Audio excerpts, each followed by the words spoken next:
Hey guys, Anthony from Team Sack Status. I'm going to do a deck profile on the deck that I played at Yu-Gi Day in Carbondale at Game Fusion. There was 33 people at our tournament, so we had 6 rounds of Swiss and then cut the top 8. I went XO in Swiss and then won all my top 8 matches, so I ended up getting this playmat and this Merrick token and then $40 store credit. So it was our largest event we've had with 33 people, so I thought that was pretty cool that we finally got a larger tournament for that. So I'm going to go into the deck profile. I played H.A.T. So I played 3 Fire Hand and 3 Ice Hand. I played 3 Moral Talk, 3 Mermillo, and 2 Dionea. The hands let you destroy spells and traps, and then they resummon each other.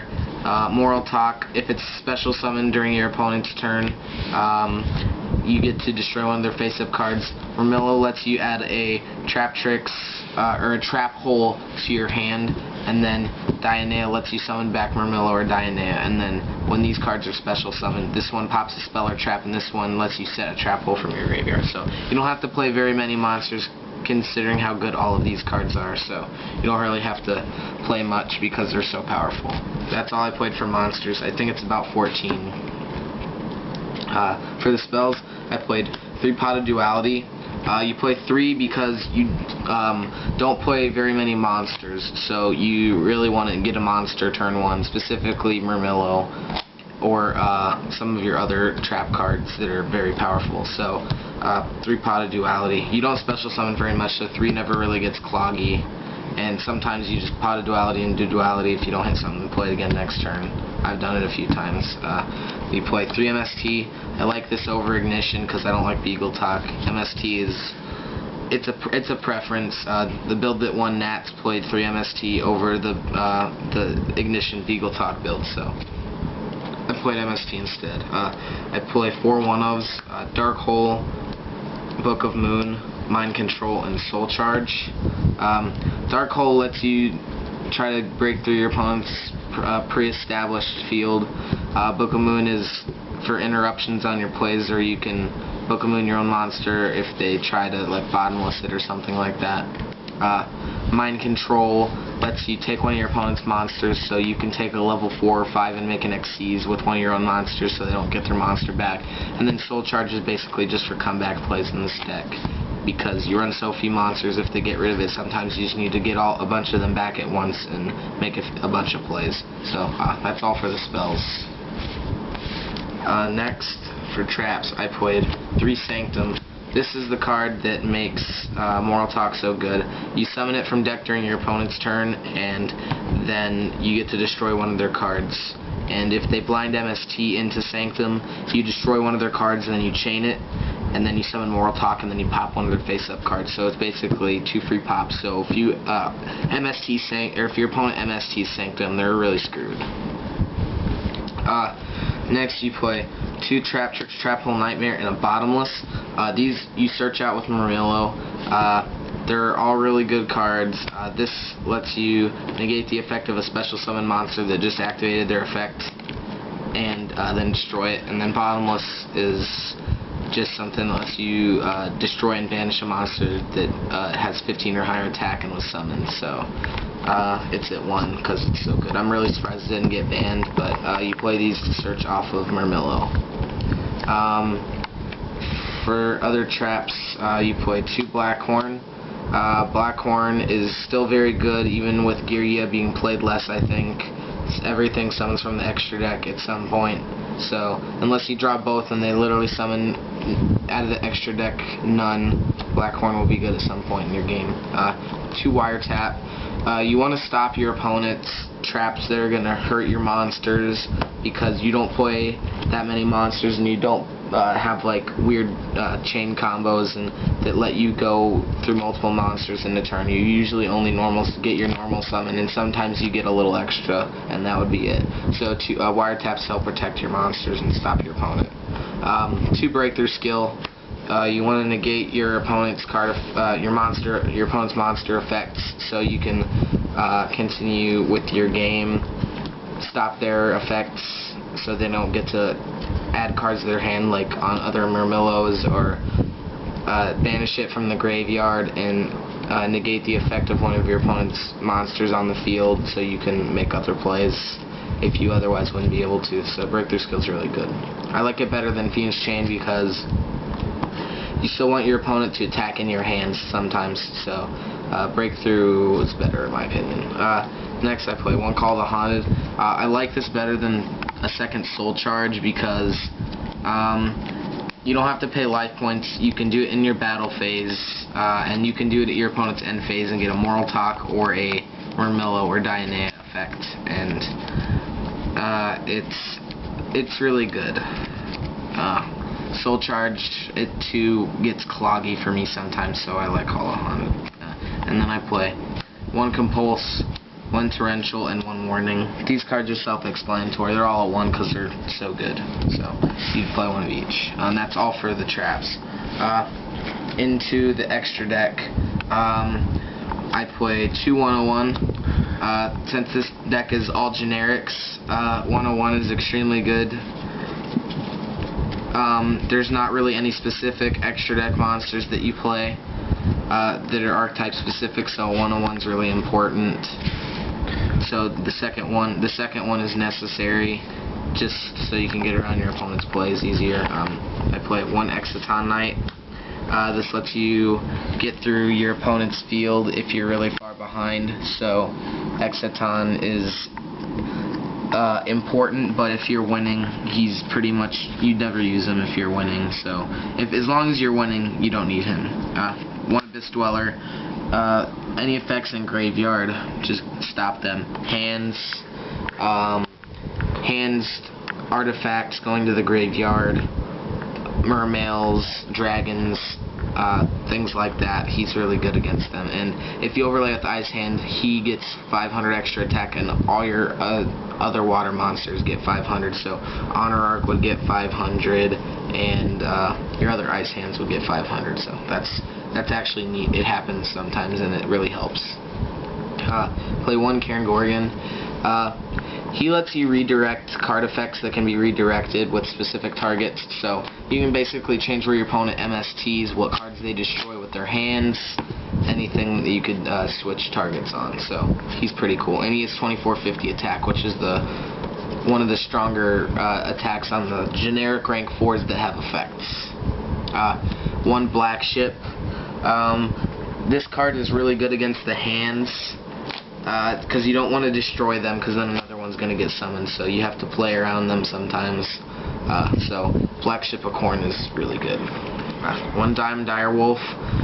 The ability to just make a rank 4 and destroy 1 card on the field. If you really need to get rid of it, it really makes you minus sometimes, but it's necessary to destroy some cards sometimes, just so you can continue making plays.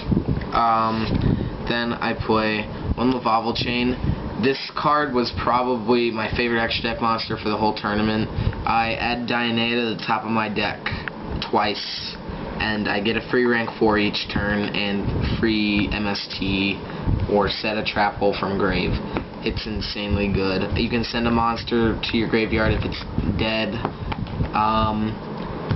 That doesn't happen a lot, but sometimes I just send a hand if I only have 1 left and don't have one on board, or if I have a Murmillo that's not going to search anything, I don't want to draw it. So Lavalval Chain, probably the best card in the extra deck. Daigusto Emerald, I have not used him yet, so he didn't put any work, but he is decent because if you draw a bunch of hands and you want to recycle them into deck, you can do that, so that's useful, and then you +1 off of it, so he's alright. If you go into him and you get his effect off, it's pretty nice to recycle your hands, or even your Murmillos or some of your Moral Talks, so that's good. I played 1 Rhapsody in Berserk. It's nice having a main board option for graveyard removal, because sometimes there's just something in your opponent's graveyard, like in Mermails with their title. You do not want them to keep that title the whole game, or they use their Gund and you know they play Salvage or they're going to add it back with Turge, you want to get rid of that Gund. You don't want them getting back cards that are going to let them continue progressing the game state farther than you want it to go. So he's really good. And then you can attach him to one of your Xyz monsters and make them bigger. So sometimes I attached him to my chain, and then my chain's 3,000 attack, and that's really good. For last rank 4, I played one Cowboy. Cowboy for game is really good. I didn't actually ever Cowboy once for game. It was usually twice, where it was really late in the game, they're at 16 or less, and I Cowboy once and they have to top deck out of the Cowboy and they can't, and then I Cowboy for game. So it usually takes 2 turns, but gets the job done. That's all for the rank 4s. For rank 5s, I played one Pallades. Pallades is Compulse on legs. It's super good. It takes 2 lights, so not many decks get access to it that play 5s, but the fact that this deck can make him is extremely good. Pallades is probably one of my favorite extra deck monsters, and he's really annoying for your opponent because they'll never progress their game state if you just keep bouncing their cards. Played one Volcasaurus. This has really good combos with some of your other extra deck monsters. He lets you destroy one of your opponent's monsters. They take damage equal to its attack, and then he can't attack directly, but you can always overlay Gaia Thundercharger onto him, and then you get an attack off. So Volcasaurus allows you to do a lot of damage in one turn sometimes. Played one Tyrus. Tears can't be destroyed by battle or card effects, I think, so can't be bottomless, torrential, stuff like that. So they have to have a Compulse, Deprison, or some kind of effect that removes it from the field without destroying. So Tears is pretty good going into an established field because he's usually a safe play. And then you play one Gaia Thundercharger to put on top of one of your monsters, because these monsters are basically dead once they have their materials gone, and having something that does piercing damage is really good against your opponent sometimes. Late game when they're just setting random cards that they have and are worthless, like drawing a dead Maxi, you just go into Gaia Thundercharger and pierce through for game, so he's worth an extra deck spot. That's all for the extra deck. Going into the sideboard, my sideboard was really bad. I didn't side much at all throughout the tournament. The most cards I ever sided was 4, and that was just to side out of a deck that didn't special summon at all. So, my sideboard is not very good, but I'm going to show it just because. I played 2 Maxi. This is probably one of the few cards in the extra deck that's standard for any extra deck or main deck. Lets you draw cards, so sometimes your opponent doesn't want to make all of the plays that they could, because then they're going to let you add too many cards to hand, and then they might get overwhelmed. So Maxi's really good for disrupting your opponent. I played one DD Crow, again having a quick effect that can get rid of graveyard. Things in the graveyard is really good, so you can banish your opponent's title or something like that, so they can't make their plays. So DD Crow, really nice. I played 2 Soul Release. Basically just can banish all your opponent's useful monsters in their graveyard. It really sucks for them, so they don't really get anything out of their graveyard. So it's really good against things like Lightsworn, Sylvan, Mermail, anything that use their graveyard for pretty much all their plays. Next, played 2 Nobleman Crossout. I don't think I ever sided this in, but I know it's good against some specific matchups and other decks. So hitting the face down card and removing it from play is really good. So you can. This is really easy removal against hands. So if you just hit a hand with it, it's nice because then you don't have to deal with the hand anymore, and it doesn't get destroyed and sent to the graveyard. So basically avoid that. For traps, I played 2 Deep Dark Trap Hole. I never played a deck where this was extremely useful, so I only ever sided in, I think, 1 against, I can't remember what I sided in against, but I only sided in 1 because 2 would have been too many, I think, because Trap Tricks Trap Hole Nightmare was still really good against it, so I kept both of those in, and then I put in 1 extra card to search and draw into. So this card's decent against some of Sylvans, Mermails, things like that. I played 2 Vanities. This can completely lock decks out of their plays because they only special summon. So Vanities is really clutch against decks like Mermails and Sylvans and Lightsworn that don't necessarily main deck MST. So sometimes they will side it in, sometimes they won't. Vanity's really good. I played 2 Mind Crush. This was the card that I sided in the most. So many people are adding cards, like every deck adds cards to their hand, so the ability to let them add a card to their hand and then they don't get to keep it, and then you see their hand is insane. 3, I would play 3 if I would have decided to put in the 3rd, but I forgot, so 2 Mind Crush. And then for the last 2, I put 2 Needle Sealing. Never sided this in where it was useful.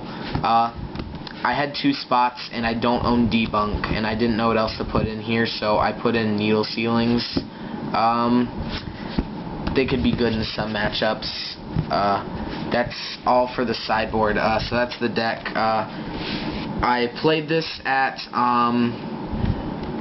the tournament. It was a lot of fun. This is the first time I actually played the deck. It's not very hard to play. It doesn't take a ton of skill, but it was a lot of fun. So thanks for watching the deck profile. Please remember to like and subscribe. Leave comments. I'll respond to your comment very quickly, most likely. So yeah, thanks for watching. Team Sack Status out.